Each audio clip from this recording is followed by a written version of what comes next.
Good evening. Today we are doing some more speed garage. This time a little bit more poppy, a little bit more different. Let's get into it.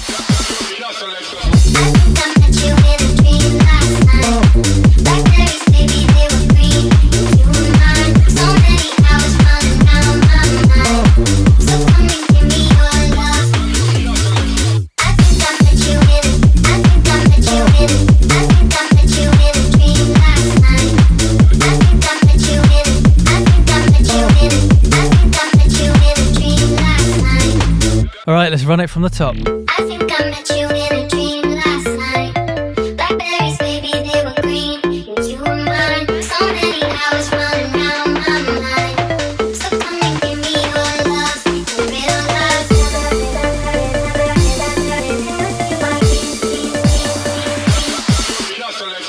I met you in a dream last night. Blackberries, baby, they were green. And you were mine. So many hours running round my mind. So come and give me your love. I think I met you in a dream last night. I think I met you in a dream last night. Alright, lovely. So we're in 145 beats per minute. We are in G minor. And this little bass riff, I mean, I've pretty much knocked it off from the original. Starting on the D, which is the 5th, going up to the G, which is the 1st, and then down to the B flat, which is the 3rd. And then it's got all these little bridge notes, and this little diddle is really iconic. Like having little fills like that, that's super catchy, just make that bass so much more memorable.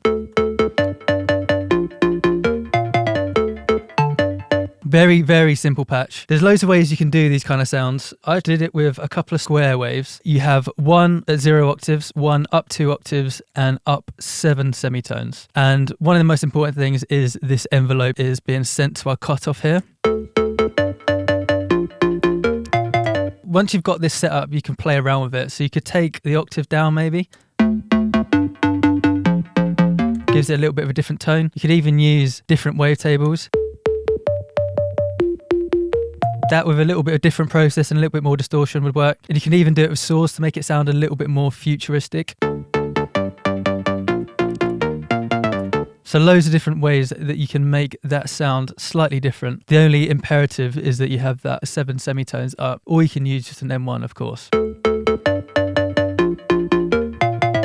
And just for that intro, I put a sub in underneath because I thought it was a little bit lacking in the weight. Blackberries, baby, they were green. And you were mine. So many hours running round my mind.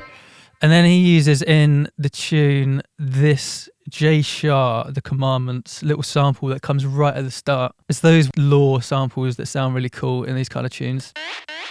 So many hours running round my mind. So come and give me your love, real love.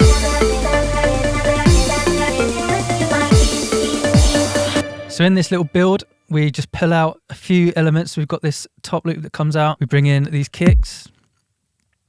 And as they go on, we slightly take some of the low end out just before the drop. We have the crashes following suit.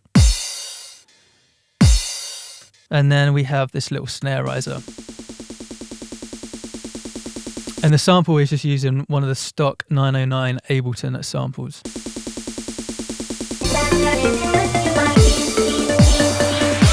And in that little build up, I have automated the reverb. So the mix of the reverb just increases a little bit in this section. So everything dies out a little bit, trying to create a little bit more atmosphere in this section. So it just helps to change the tone of that sound because there's not much going on, but there are a few things that we can change, like the reverb sound in this little section, just to make it a little bit more interesting.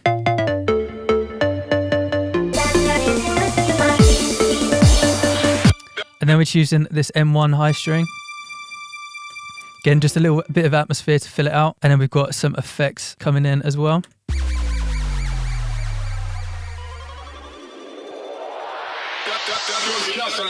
And then, of course, we have this little pre-drop, little vocal stutter before. I've just taken this first note and pulled it back. And I've really put some distortion and fattened it up a little bit because this was it initially.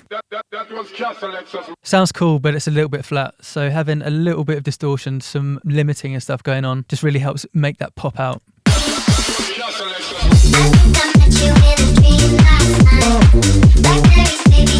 So here are our drums. We've got our kick. Super thumpy. I've also just added a little bit of attack with transient shaper. We've got this top that I made that's doing so much of the work. Got a crash, got some hats. Without that hat, it sort of doesn't feel as crunchy. And with.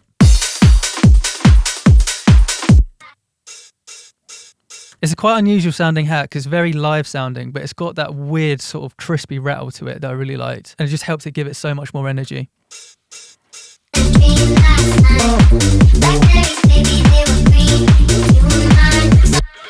And then with the Reese, we are doing pretty much the same notes that we had in the intro. We've got an ever so slight variation to the notes, but they're sitting pretty similar. So I made sure when writing this that it was a little bit memorable. We have some little gaps here and there, so it's not just sort of these held notes. So it's got more of a rhythm and a little bit of a melody to it. So we have this as the call and this as the response.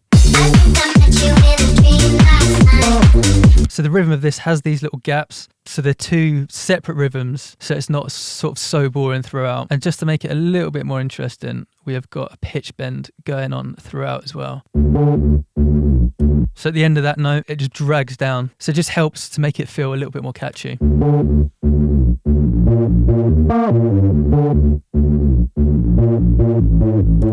And then the second half of this second section of the melody, we're not copying this verbatim. We've got the same notes here, and then instead of doing this little bass flick up here, we're just coming down to the A and carrying on that same rhythm. So when you listen to it without the vocal, it still has its own melody to it.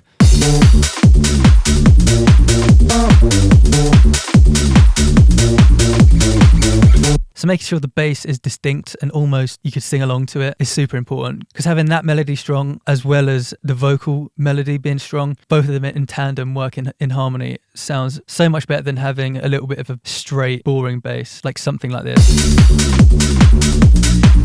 So it just makes that whole thing a little bit more exciting.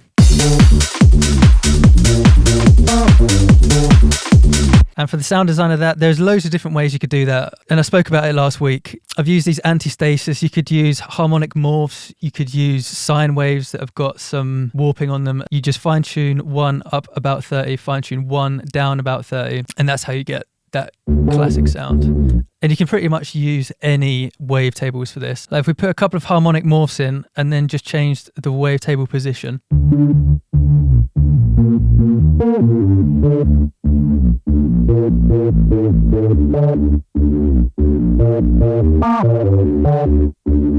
You start to get very similar results. So there's loads of different ways you can go about it. As long as it has this wobbly look to it, then it will have that classic garage sound.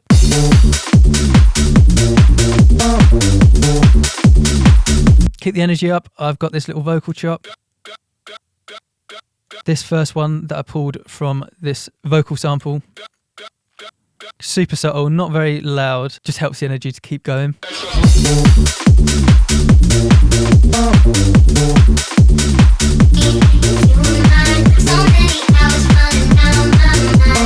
And I've got these weird effects going on in there as well.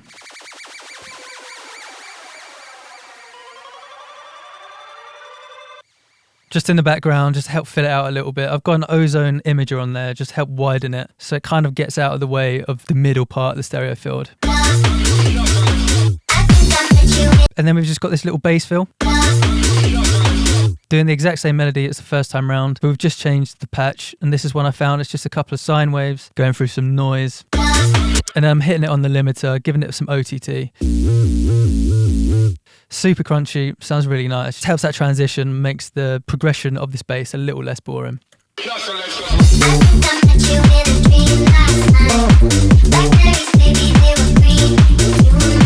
So many hours running round my mind.